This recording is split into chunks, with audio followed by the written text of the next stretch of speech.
Brian Welk, Senior Business Reporter with IndieWire, and we are here at the IndieWire Studio presented by Dropbox at Sundance 2025.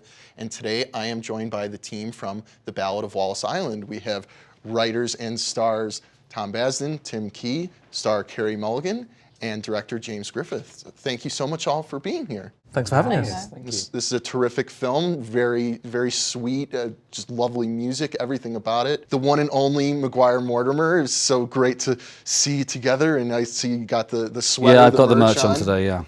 So, I mean, Tom and Tim, you guys have gone back a long, long way, and you literally started your career with a short based on these characters.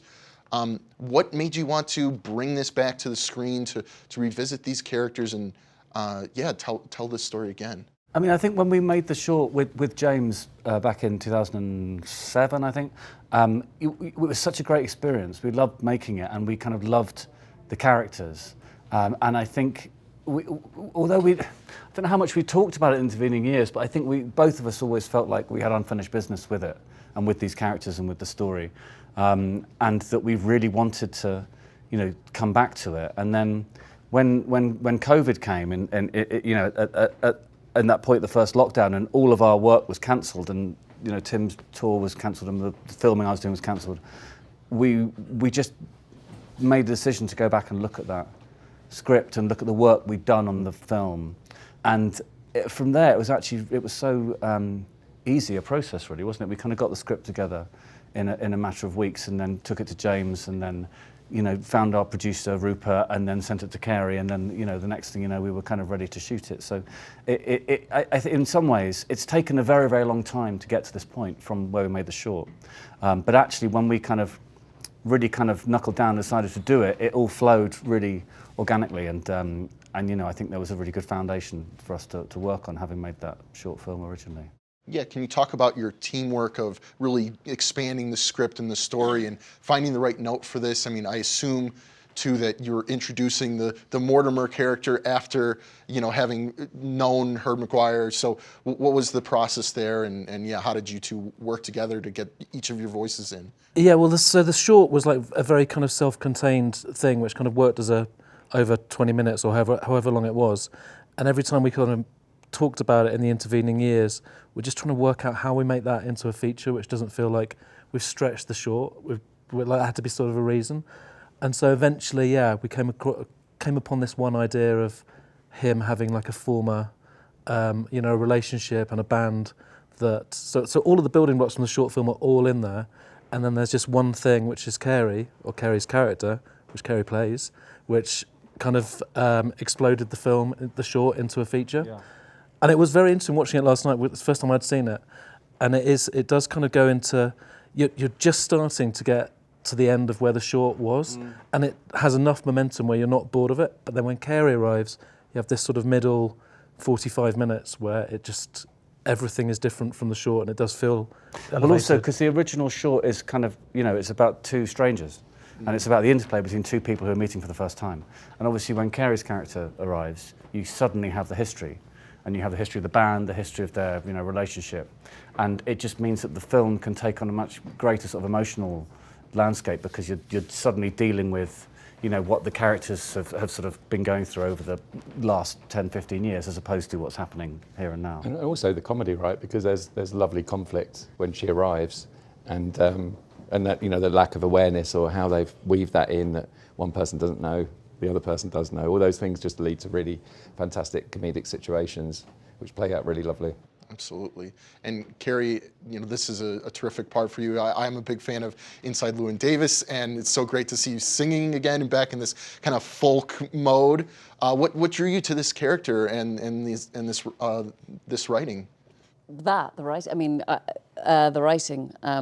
I just thought the script was so brilliant, and the songs were amazing. I think I just wanted to be in it. I just felt like when I read it, it was something that sort of we so need. It sounds so corny, but I just thought, oh God, let's put something really lovely into the world that's like just gorgeous, and so I was like, I'll be anything in it. But I loved the dynamic, and just getting to be on set and watch these guys do their, be the straight man and watch this thing happen. Well, you know, the 4-hour film that isn't there is just these guys just riffing for hours, and it was just the best. Yeah, I want to know what that's like. You know, what It's pretty tedious after a while. just even more puns. My favorite is the Winona Ryder. That I got to know what are the puns that were left on the cutting room floor. Well, you can only imagine. You know, there was an enormous amount of quality control. There was a lot of riffing on the word crumble. There was. But I don't suppose that translates as well to an American audience, but Apple Crumble, there was a big crumble riff. Crumbly Wombly was one of my favourites. Yeah, the but that crumble. didn't make sense. Crumble. Yeah. But to be fair to our partners, they kept us really honest, I think, with the edit, because we did have a lot of fun playing with those characters. But they from an outside, I guess they came to it not from inside that bubble of making it, where we all just really enjoyed ourselves. And they're coming as an audience and just making sure we get the balance right, where his character is kind of, you know, is bearable. Yeah, yeah. You know, There's a fine in a line. sense, there's a fine line where you just don't want the audience to get annoyed with it, but you want Herb to get annoyed with it. And so it's just that was a sort of tonnage thing. We had so much good material, but we just wanted to keep it. And I think our editor Quinn did such a brilliant job of kind of keeping the film feeling quite loose, but also the story really feeling quite muscular, and just some sections we just drive through story. In a way that I think the film really needs at times, because you don't want to get bogged down in just too much, you know, just characters just sort of winding each other up, you know. Yeah, that was exactly going to be my question, because it has this really thread a fine needle and make these characters really likable, but also, you know that they're kind of grating on each other a little bit, but everything, it seems so warm and likable. So what were some of the challenges there as you were on set and finding that right tone? Well, I definitely think that with my character, he's sort of the most dangerous in that respect, that he could ruin the film. So I feel like... So basically it's getting to the point where you completely believe that this guy's in a living nightmare because he's in this guy's pocket, and that must be really difficult, but without that spilling out into the audience thinking, I can't bear to watch this guy. So it's kind of... But I think we all had a pretty good... sense of where that would be. You see, I think you're very charming, and so I feel like I was never that worried about that, honestly. I think you're charming too. I'll be completely honest. I gave that answer, but I agree. I am charming. It was never a massive problem. But also, Griff was like, yeah. Well, you'll say Griff had like a steady hand on when to sort of push that back down a little bit. Yeah, it's just a fine balance, and it's a tonal thing, isn't it? You just want to. It's that tightrope between like allowing that comedy to play, but also grounding it in a reality, because it's a heightened reality in some of those moments, and so we just sort of ask yourself: do we believe it? Do we believe these are real characters in a real world? And you ask that question honestly, and it comes across as really authentic. Although there are some, bigger comedic things happening, you always come back to these wonderful characters. And in the end of every scene, they would sort of keep going for a while, and then after a while, Griff would just go, okay, that's enough. Not even cut. I can't bear this anymore. Yeah, so we've all gone to lunch now. Yeah. So how did you land on Carey for the role of Mortimer? I mean, where did you have her in mind from the beginning? It's sort of availability. it was an algorithm thing, wasn't it? We made a hit list, and it was a sort of the idea of it was, I guess you do this when you're sort of making a film which may or may not get made. You just write down all of your favourite people. But Carey was our number one. It was Carey, distance, everyone else. I mean, it was literally Carey. Yeah, so we gunned for Carey, and then we amazingly got Carey. We'll talk about the songs in this. Like, what was some of the inspiration for this kind of 2000s indie folk band, and who were some of the writers on the music? How did this all come together? Well, I wrote the songs. Okay. And it's sort of, it is kind of based on the music that I have spent a lot of my life listening to. Kind of, as you say, kind of indie folk from the late 90s. Any particular bands sort of, yeah. I've just loved, acoustic singer-songwriter type music, and Gillian Welch and Iron and Wine and James Griffiths and Nick Drake, people like that. And also going back to Dylan and Neil Young and Joni Mitchell. And when I was writing the music, I wanted it to feel quite distinct to the film, but also for people to understand where this band kind of sit. That they're not a stadium band. They're not this huge kind of global phenomenon, but they're the kind of band that has a very loyal following.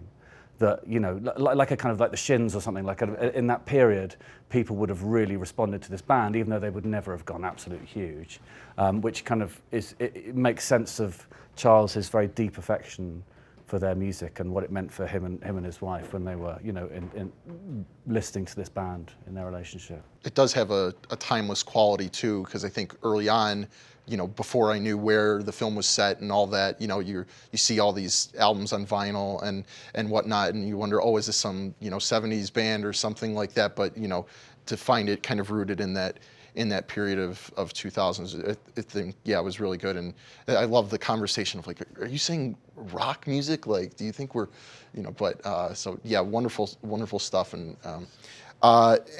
yeah, I mean, you know, is there more for these characters? Are we going to see them again, or, you know, you guys going on tour at any point, or what's the future for McGuire and Mortimer? Sell Should some we do a merch, tour? I guess. Yeah. We've got merch. We have hats, and I have a T-shirt. He's making an album. I'm making We've an album. made an album. Yeah, we've made an album which is going to come out when the film's released, which I'm very, very excited about.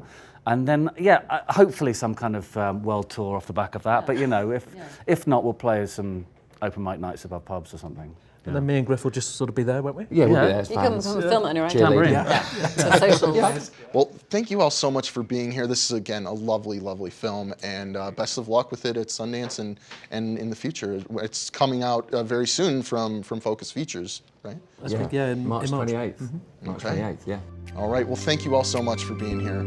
Thank you. Thanks for having us. Thank you.